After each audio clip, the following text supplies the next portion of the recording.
హెచ్ఆర్డీలో Governorpet to governor's house పుస్తకావిష్కరణ కార్యక్రమంలో CM Revanth Reddy పాల్గొన్నారు.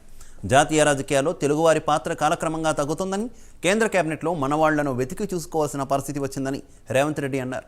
అనుభవజ్ఞుల నుంచి తమ ప్రభుత్వం సూచనలు తీసుకుంటుందని చెప్పారు. రాష్ట్రాలుగా విడిపోయిన మనుషులుగా మనం కలిసి ఉండాల్సిన అవసరం ఉందని చెప్పారు. అభివృద్ధిని ప్రజల చెంతకు చేరవేయడానికి తమ వంతు కృషి చేస్తామని అన్నారు.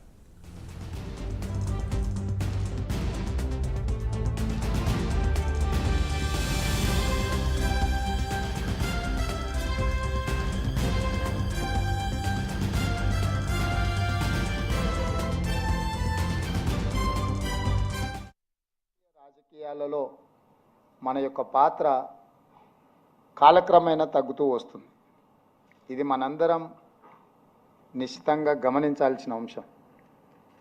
నాడు జాతీయ రాజకీయాలలో మన యొక్క పాత్ర కాలక్రమేణా తగ్గుతూ వస్తుంది. ఇది మనందరం నిశ్చితంగా గమనించాల్సిన అంశం. నాడు జాతీయ రాజకీయాలలో మన యొక్క పాత్ర